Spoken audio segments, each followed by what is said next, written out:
as we are already well in our way in this journey of Lent, we have already heard what this time of Lent is about.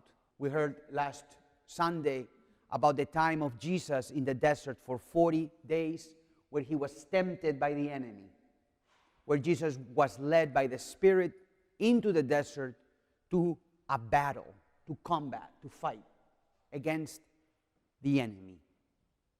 This is the model for our Lent, the 40 days in which we have to do battle. And we have already also heard what it is that we are meant to fight with, our weapons. We heard it on Ash Wednesday: prayer, fasting, and almsgiving, recognizing that our fundamental enemy is really not only the devil, but the world and the flesh. And yet, we have not heard why we must fight. We have not heard the purpose of the battle. Or rather, we have not heard what is the crown of victory that awaits those who prevail in this battle. That we hear today. This is why already on the second Sunday of Lent, every year, a window is open for us to have a glimpse of what is our destiny. And this is given to us through this moment of the Transfiguration, which is a mystery, which we contemplate also as part of the luminous mysteries of the Rosary. But it's a moment in the Gospel which perhaps for you, as it has been for me for a very long time, is a perplexing moment. It's a moment in which we might not really, like the disciples, not really understand what this is all about. Jesus takes Peter, James, and John up the mountain by themselves. Arguably, they go to pray, because Jesus did this a lot. He would go by himself somewhere to pray, and he might take 2 or 3 of his disciples with him. They go up the mountain. And when they arrive to this mountain, he is transfigured. Something happens to him. This Jesus, their friend, who has called them to come out of their lives, they were fishermen. He came and said, "Follow me." They became his friend. They have seen the power that he has, the preaching that he does, the miracles he performs. They have a relationship with him.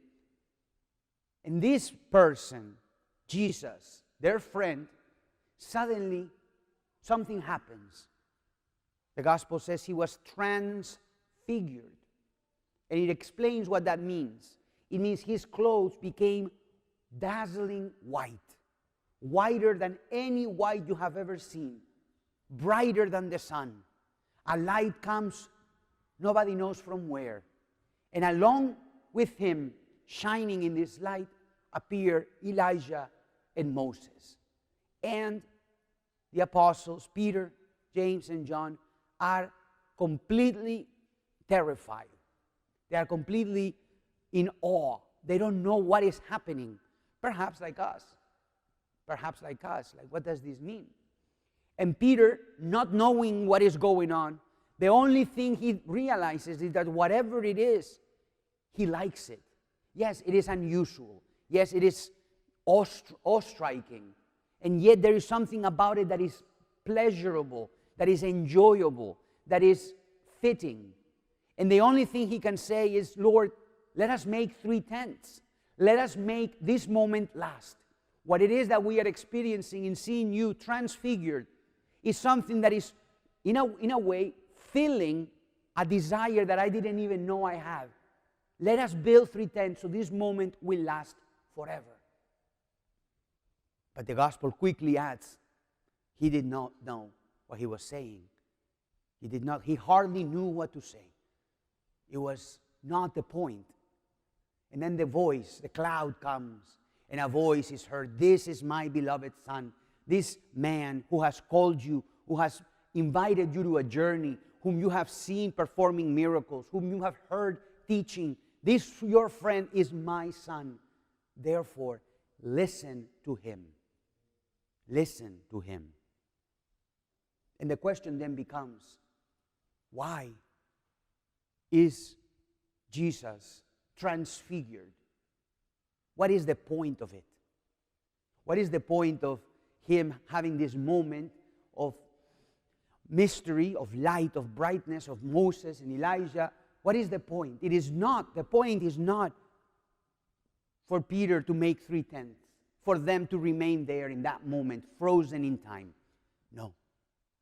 Jesus is transfigured and reveals this transfiguration not for his own sake, but for the sake of the disciples, the sake of those who have listened to his call to follow him, which means Peter, James, John, you, and I. He is not transfigured for himself. He is transfigured for you and for me. And what does the transfiguration reveal? The correlative of Christmas. Because what happened in Christmas? What did we celebrate in Christmas? That God himself, the creator of the universe, the divinity itself, became shrouded in the weakness of our human nature. That he did not disdain our weakness and our poverty. That he chose to undo himself and become small and tiny and breakable like a baby. And there in that child was the author of life itself, the light that destroys the darkness, concealed in a baby. And today, that child who has grown up, that human flesh that he has taken up, reveals once again the light, which is his divinity, which is his glory, which is his love, that can no longer be hidden, can no longer be concealed, that will destroy the power of darkness, that will destroy the power of death when he will rise from the dead. Therefore, he says, do not tell anyone about what you've seen until I rise from the dead. And why does this matter for us? Why does this give us a meaning, not only to our life, but to the battle that we must undertake in this Lent? Because the Lord reveals in his transfiguration the destiny to which we have been called. Because each of us are called to be transfigured the way he is. And what does that mean? It doesn't mean to be simply turned into something different. It doesn't mean to take away all our imperfections. It doesn't simply mean to become new people. Jesus is not changed into a different person. He is still in his human body, in his human weakness, in our humanity. And yet it is there that the glory of God shines.